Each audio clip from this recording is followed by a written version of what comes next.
पुंछ में एलओसी के नजदीक सुरक्षा बलों का बड़ा ऑपरेशन। हथियारों व नशीले पदार्थों की खेप की गई बरामद। गोलाबारी में के बीच 3 तस्करों को किया गया गिरफ्तार। गोलीबारी में एक तस्कर और सेना का जवान भी घायल।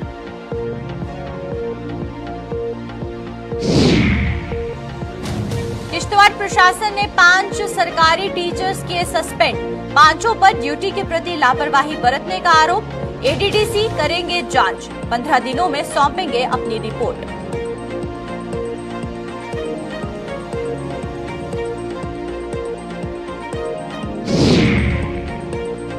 भारी भूस्खलन से मुगल रोड पर रुका यातायात। रत्ता छम्ब इलाके में सड़क पर दरका बड़ा पहाड़। सीयूईटी प्रवेश परीक्षा के अभ्यर्थी आए सकते में।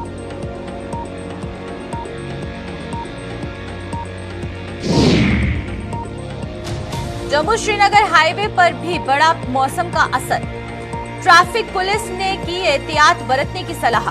नाशरी में पहाड़ से रुक रुक कर गिर रहा मलबा।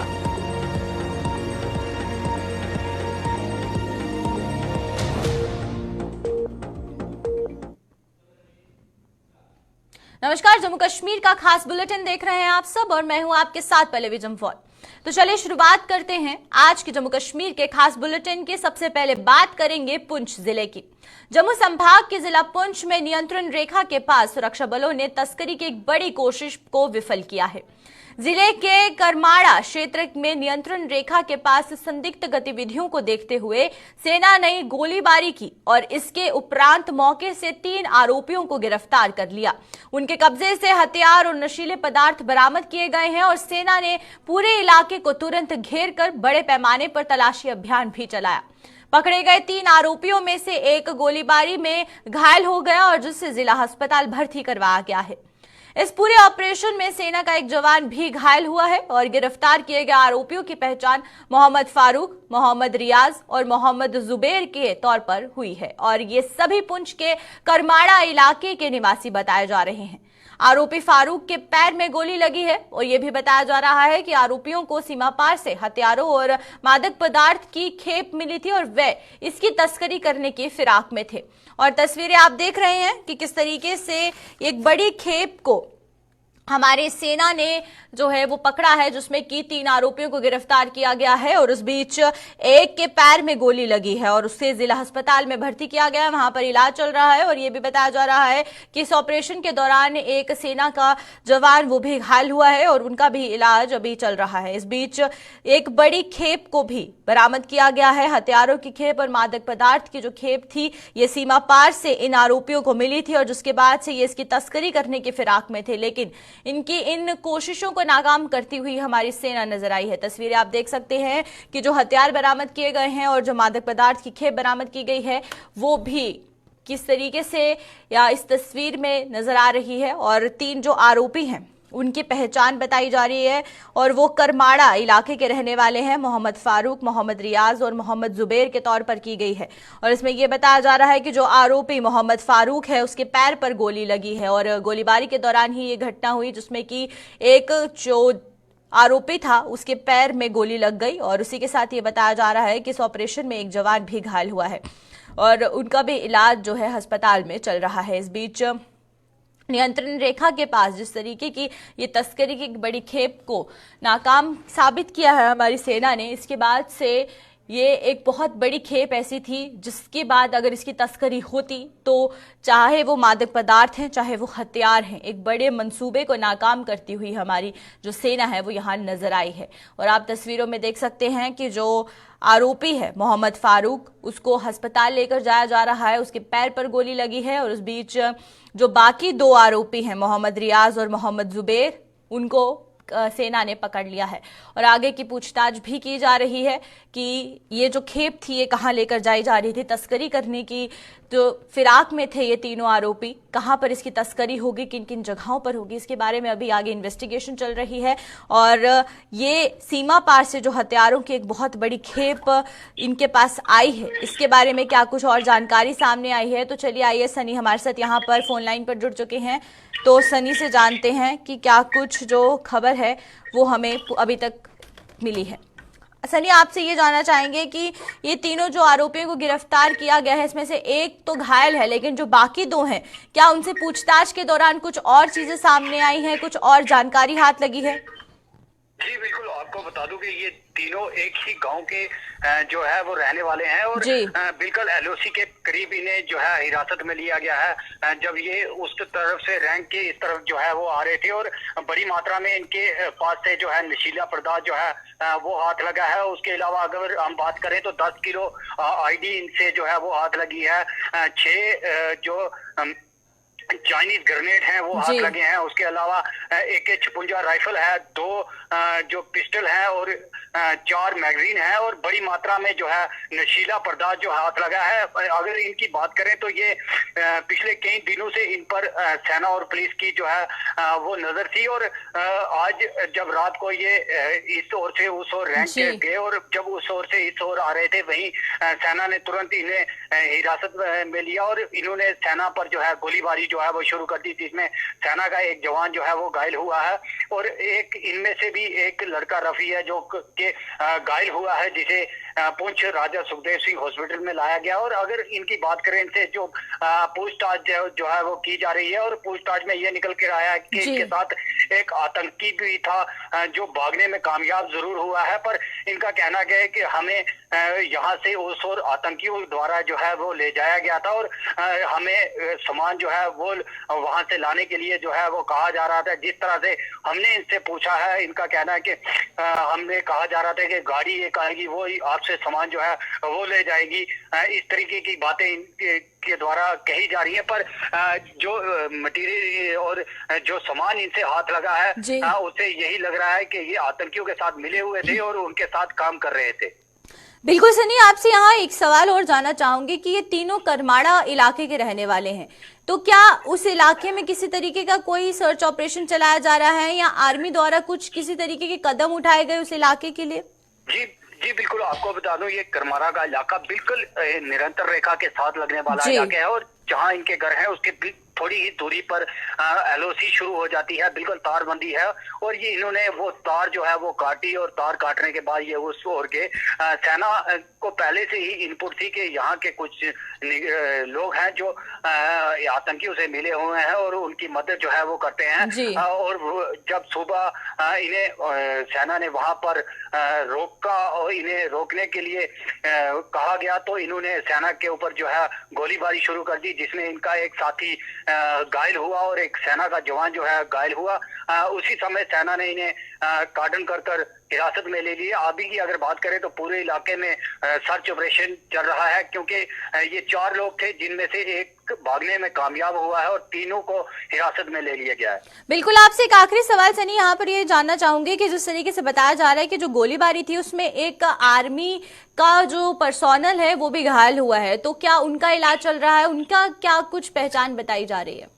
जी बिल्कुल, उनकी अभी तक पहचान नहीं बताई गई है, क्योंकि बिल्कुल LOC के उस और वो LOC के बिल्कुल करीब का जो इलाका है वहां पर घायल हुए हैं। उन्हें तुरंत ही सेना के हॉस्पिटल में पहुंचा दिया गया था। उनकी कंडीशन जो है वो ठीक बताई जा रही है और अगर इनके साथ एक व्यक्ति जो घायल हुआ है उसकी अगर बात करें तो उसे भी पुंछ राजा सुखदेव सिंह हॉस्पिटल में लाया है। उसकी लेफ्ट टांग में गोली लगी है, जो कि सेना की तरफ से जब गोलीबारी की गई तो उसको शूट किया गया, क्योंकि उसने भागने की कोशिश जो है वो की थी, वहीं उसको दर्द पहुंचा गया। जी चलिए, बहुत बहुत शुक्रिया आपका सनी, तमाम जानकारी देने के लिए इस खबर पर। तो ये थे हमारे साथ सनी और पुंछ से जो खबर सामने आई है, जहां पर नियंत्रण रेखा के पास एक बड़ी खेप को विफल करते हुए यहां हमारे सेना के जवान नजर आए हैं और इसमें यह बताया जा रहा है कि 3 आरोपियों को भी गिरफ्तार कर लिया गया है और साथ ही साथ हथियारों की और मादक पदार्थ की बड़ी खेप को भी बरामद कर लिया गया है।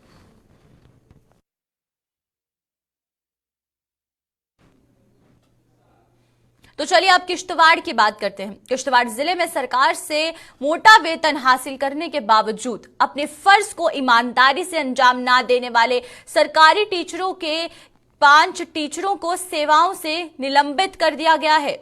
किश्तवाड़ प्रशासन ने गवर्नमेंट हाई स्कूल गुनियाल में तैनात 3 और गवर्नमेंट मिडिल स्कूल खलसान सुमना में भाटा में तैनात 2 टीचरों से के सस्पेंशन ऑर्डर जारी कर एडीडीसी किश्तवाड़ को जांच का आदेश देकर 15 दिनों में जांच रिपोर्ट देने की जिम्मेदारी भी दे दी है। और इस खबर पर हमारे साथ तमाम जानकारी के लिए अजय शाह यहां पर जुड़ेंगे, उनसे जानेंगे कि जिस तरीके से 5 टीचर्स को सस्पेंड कर दिया गया है इस पर और क्या कुछ तमाम जानकारी आ रही है। तो अजय, आपसे पहला सवाल तो मेरा यह रहेगा कि इस पूरी खबर पर आपसे जानकारी लेना चाहेंगे कि कितने टाइम हो गया था, कितना समय हो गया था कि ये जो टीचर्स थे ये अपनी सेवाओं से जो थे वो कहीं ना कहीं दरकिरार करते हुए नजर आ रहे थे अपनी ड्यूटीज को। देखिए पल्लवी, ये एक्चुअली 2 स्कूल हैं डिस्ट्रिक्ट किश्तवाड़ के जी। एक स्कूल जो है नागसनी जोन का है, जो गवर्नमेंट मिडिल स्कूल कलहान सुमाना भाटा बताया जा रहा है। ये 2 दिन से लगातार जब लोग इसको वॉच कर रहे थे तो बंद था। ये मामला डीसी का जो है एक हेलो किश्तवाड़ प्रोग्राम है, उसमें शिकायत कल जब की गई तो उस डीसी ने तहसीलदार नागसनी को निर्देशित किया कि वो जाके मौके पे देखें। तो जो वहां से रिपोर्ट आई वो काफी चौंकाने वाली थी। जो वहां पर तैनात 2 टीचर थे वो 2 दिन से लगातार वहां पर नहीं आ रहे थे और खाली सफाई कर्मचारी ही स्कूल में मौजूद था, जबकि टीचरों के ना होने के चलते वहां पर जो बच्चे थे वो भी नहीं आ रहे थे। तो उसके चलते जो वहां पर 2 तैनात किए गए टीचर हैं संजय कुमार और भारत भूषण, उनको सस्पेंड कर दिया गया।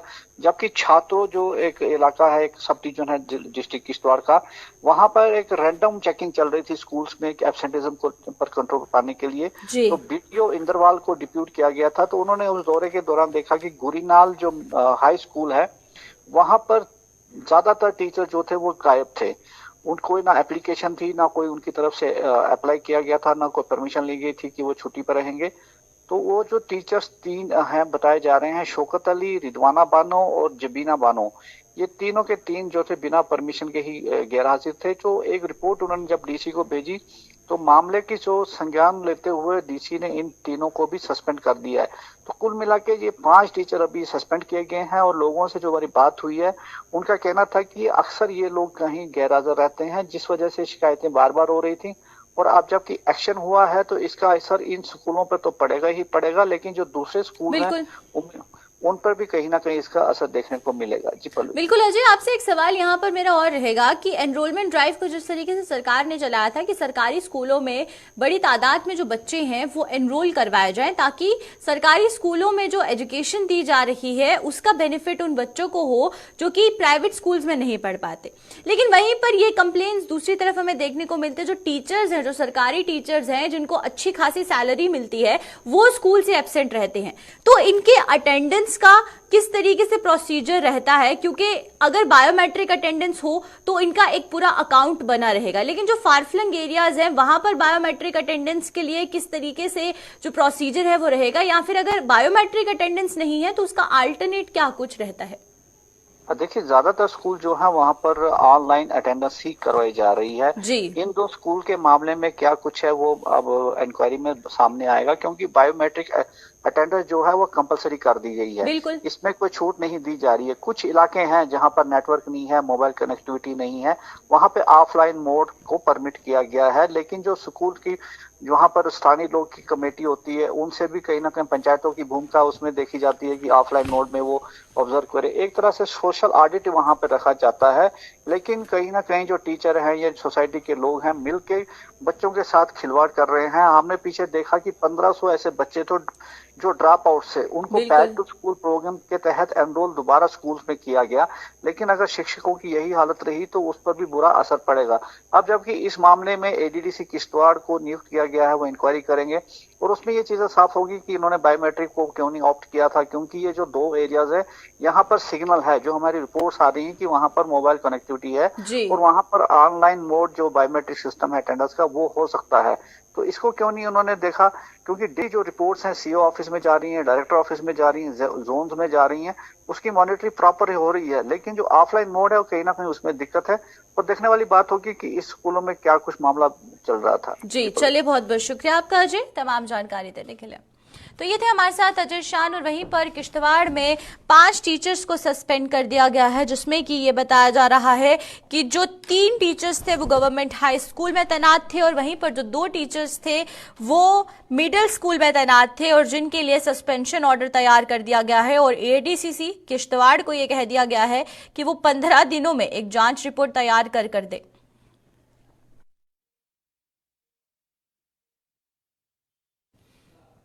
तो चलिए जिला पुंछ की बात करें। जिला पुंछ के रत्ताछंब इलाके में मुगल रोड पर हुए भारी भूस्खलन के कारण दोनों ओर से यातायात फिर से बंद कर दिया गया है। मुगल रोड बंद होने से सीयूईटी प्रवेश परीक्षा के लिए श्रीनगर जाने वाले छात्रों को परेशानी का सामना करना पड़ रहा है। प्रशासन की ओर से इन अभ्यर्थियों को रियासी या फिर जम्मू के रास्ते श्रीनगर जाने की सलाह दी गई है और निर्माण एजेंसी पस्तियों को हटाने में भी जुटी हुई है। और वहीं पर अगर मौसम के साथ की बात करें तो मुगल रोड पर कल दोपहर तक यातायात बहाल होने की संभावना है। और जिस तरीके से आप तस्वीरें देख सकते हैं कि पुंछ के पास मुगल रोड बंद होने का जो खबर थी वो सामने आई थी, क्योंकि लैंडस्लाइड होने की वजह से ये जो रोड था इसे बंद कर दिया गया था। लेकिन इसका सबसे पहला जो असर है वो उन बच्चों पर पड़ा है जो कि एंट्रेंस के लिए श्रीनगर जा रहे थे, यानी कि सीयूईटी की परीक्षा देने के लिए श्रीनगर जा रहे थे। लेकिन हालांकि उन्हें अल्टरनेट रोड्स का इस्तेमाल करने के लिए कहा गया है और ये भी बताया जा रहा है कि कल तक ये जो रोड है इसे खोल दिया जाएगा। तमाम जानकारी के लिए हमारे साथ आकाश मलिक यहाँ पर जुड़ चुके हैं, तो आकाश से तमाम जानकारी लेंगे। पहले तो आपसे आकाश हम जानना चाहेंगे कि मुगल रोड की क्या कुछ स्थिति बनी हुई है, मौसम की वजह से मुगल रोड पर जो यातायात है उस पर किस तरीके से रुकावट आ रही है।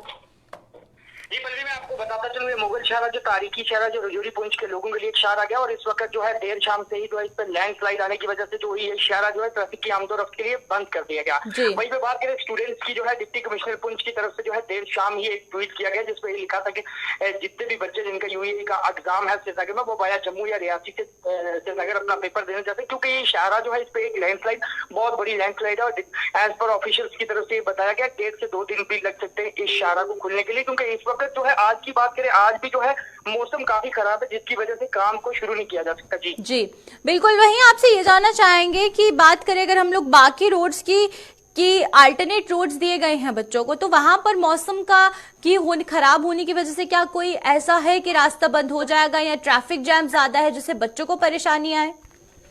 कुछ बच्चों से भी बात किया है, इस पर टेलीफोन के लिए सुबह से ही बच्चे कॉल कर रहे हैं कि क्यों जो है मुगल शहर ये कितनी देर तक खुल सकती है। तो मैंने एज पर डिप्टी कमिश्नर ने जितना कहा है कि 1.5 से 2 दिन लग सकते हैं इस रोड को खोलने के लिए। और बच्चों को पहले ही बताया गया देर शाम से डिप्टी कमिश्नर की तरफ से हिदायत दे दी गई थी कि वो वह जम्मू से जा सकते हैं। हालांकि जम्मू श्रीनगर हाईवे पे भी जो है इस वक्त बारिश उस इलाका में भी काफी बारिश है। इस वक्त सुरनकोट की बात करें, यहाँ पे भी बारिश बहुत ज्यादा है, मौसम बहुत खराब है। मशीनरी के साथ साथ डिपार्टमेंट की पूरी टीम इस वक्त उसी स्पॉट पे है जहाँ पे ये लैंडस्लाइड हुई है।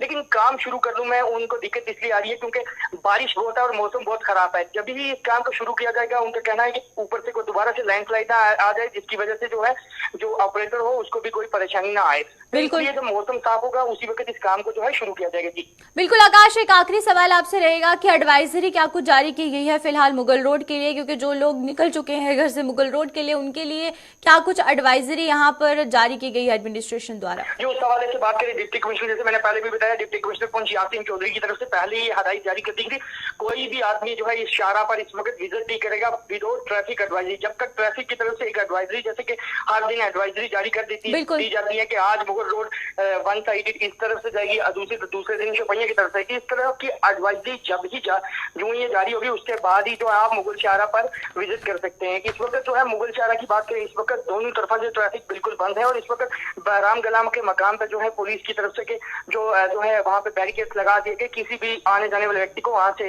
जाने की इजाजत नहीं है। जी चलिए, बहुत बहुत शुक्रिया आपका आकाश तमाम जानकारी देने के लिए इस खबर पर। वहीं पर आप मुगल रोड की जो तस्वीरें हैं वो देख रहे हैं। मुगल रोड जो कि पुंछ इलाके के पास इस लैंडस्लाइड होने की वजह से ये बंद हो गया है और हालांकि कल तक जो है इसे खोलने की संभावना बताई जा रही है। लेकिन वहीं पर जो अभ्यर्थी सीयूईटी की परीक्षा देने के लिए जा रहे हैं उन्हें अब अल्टरनेट रोड्स का इस्तेमाल करने की जो बात सलाह है वो दे दी गई है।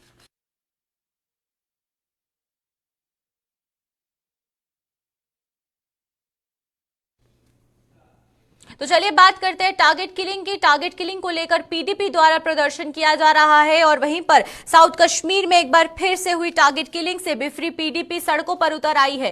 पीडीपी ने जम्मू में आज प्रदर्शन कर सरकार से कश्मीर में हो रहे इस खूनी खेल के लिए सरकार को जिम्मेदार ठहराया है। पीडीपी ने जम्मू में प्रदर्शन करते हुए आरोप लगाया है कि सरकार ही जम्मू कश्मीर में हिंदुओं और मुसलमानों के बीच खाई पैदा करने में कोई कसर नहीं छोड़ रही है। और इस खबर पर हमारे साथ तमाम जानकारी के लिए शिल्पा यहां पर जुड़ेगी। शिल्पा से जानेंगे कि किस तरीके से जो प्रदर्शन है वो किया जा रहा है, क्योंकि अब कश्मीर में एक बार फिर जो है वो अनंतनाग से हमें एक टारगेट किलिंग का मामला सामने आया था, जहां पर उधमपुर के दीपू कुमार को टारगेट किलिंग का निशाना बनाया गया था। और सिविलियंस की जिस तरीके से किलिंग हो रही है कश्मीर में, उसके बाद से पीडीपी का ये कहना है कि सरकार खुद हिंदू और मुसलमानों के बीच में जो खाई पैदा करने का काम है वो कर रही है। और जिसके बाद से अगर टारगेट किलिंग पर लगाम नहीं लगाई जाएगी तो जम्मू कश्मीर में हिंदू और मुसलमानों के बीच जो डिफरेंसेस हैं, यानी कि जो मतभेद है, वो हमें देखने को मिल सकते हैं।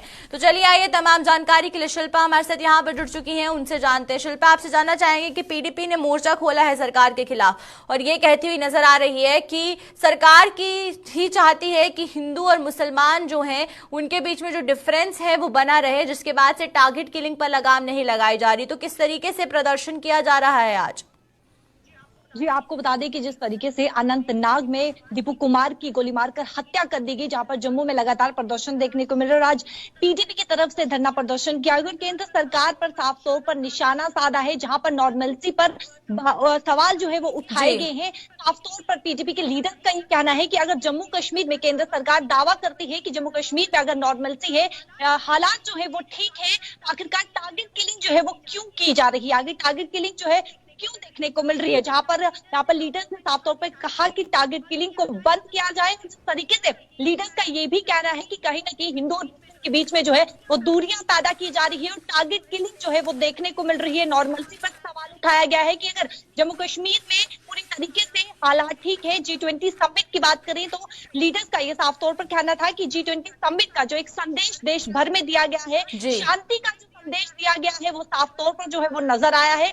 G20 के बाद, सम्मेलन के बाद जो है ये जिस तरीके से मिलिटेंट अटैक जो है देखने को मिला, आपको बता दें कि कई सारे सवाल जो है वो केंद्र सरकार पर उठाए गए हैं नॉर्मलसी को लेकर कि हालात अगर ठीक है तो आखिरकार टारगेट किलिंग जो है वो क्यों, गरीबों की जान जो है आखिरकार क्यों ली जा रही है। जी चलिए, बहुत बहुत शुक्रिया आपका शिल्पा तमाम जानकारी देने के लिए। तो जिस तरीके से आप तस्वीरों में देख सकते हैं कि पीडीपी द्वारा जो प्रदर्शन है वो किया जा रहा है और बात सिर्फ इतनी है कि टारगेट किलिंग जो हो रही है उसको लेकर केंद्र सरकार कोई कदम क्यों नहीं उठा रही, और इसको लेकर अब पीडीपी सरकार के खिलाफ मोर्चा खोलती हुई नजर आ रही है। और इस पर चर्चा होना बहुत जरूरी है, क्योंकि कश्मीर में जिस तरीके से हालात बने हुए हैं और टारगेट किलिंग के मामले दिन ब दिन बढ़ते जा रहे हैं, इस बीच एक और टारगेट किलिंग का मामला हमें अनंतनाग से देखने को मिला था, जिसके बाद से अब यहां पर पीडीपी ने सरकार से जवाब मांगा है।